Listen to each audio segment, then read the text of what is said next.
Thank you, Mr. Chairman. Over the course of the war in Afghanistan, we saw ground combat vehicles undergo a number of upgrades and additions because of new and increasing threats. But specifically in the Army, protecting the safety of our soldiers also added additional weight of combat vehicles, and therefore we had subsequent challenges to maneuverability and rapid deployability. I represent the Army's 10th Mountain Division, and lightweight weapon systems, body armor, and operational mobility are essential capabilities for the 10th Mountain. So the struggle, as I see it, is how do you balance the weight against the protection against the budget? So, for example, obviously a vehicle built out of titanium would address the weight challenges, but the cost would be much greater.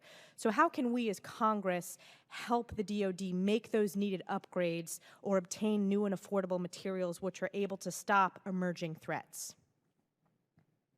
I think your question goes exactly to the thought I offered, that a more physics-based approach at the early stage of the program, looking at these trade-offs explicitly, would be very helpful.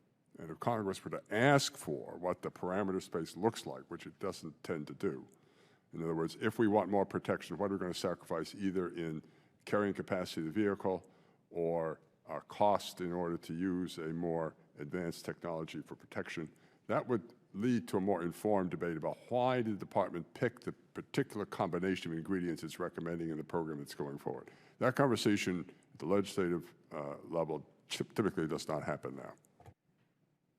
I would say you bring up a point that I think it starts to highlight some of the challenges that the Army has in moving forward with its acquisition programs and its vision.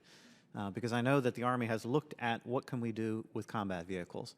And one of the reasons why I would suggest, and that I've heard from some in the Army acquisition system, that they aren't moving forward on a new ground combat vehicle is because they don't think they can get one that's significantly lighter than the systems they have today.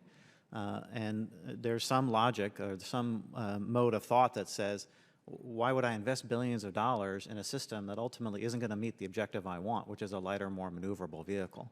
This also relates to the point Dr. Chu made about the MRAPs and why the government didn't retain most of those. We did retain some, and actually many of the ones that were retained are the MATVs that were used in Afghanistan, which were more mobile and able to move around in more challenging terrain. But the heavier versions that we used in Iraq have largely been let go because they don't meet that priority. Just a quick comment. I agree with Dr. Chu's comment about understanding and explicitly choosing the point in the trade space early on in the process and understanding what the entire space looks like. I would just add that it's important also to get a feel for what it will take to make a move in that space. So we can understand where we can be at a given point in time, the trade-offs that we're making to choose that point, and understand what it will take if we want to move in other directions, or at least have a feel of the scope of it. So that is to say that, you know, we've talked about modular and adaptable systems, but they're not free. They're actually hard. It's hard to design a system that is adaptable in every conceivable way, and in fact, you typically don't want to do that because it will introduce new limitations or costs.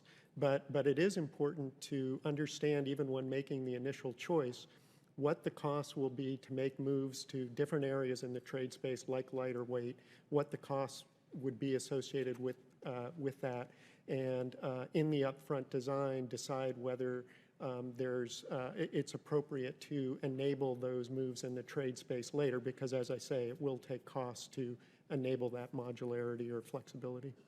If I add one thought, as one looks at the technical trades, I think it's always important to keep in mind, what mission need are you trying to fulfill? And that may lead you to conclude that you don't need quite as technologically ambitious an article as you thought you did. Example comes to mind on position navigation precision. One of the technical programs I've had a chance to look at, we were aiming at a very high degree of precision. When we showed operators, back a bit to what Mr. Hunter was emphasizing, what we could achieve, which was far south of that objective, they said, no, that's good enough. Don't keep going. We'll take what you have already been able to achieve.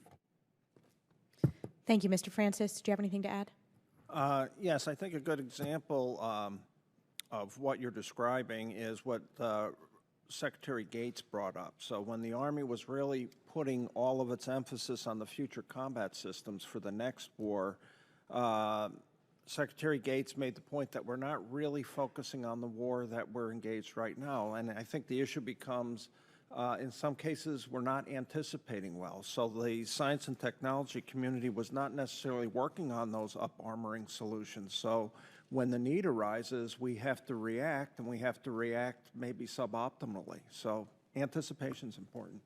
Thank you. My time has expired. I yield back.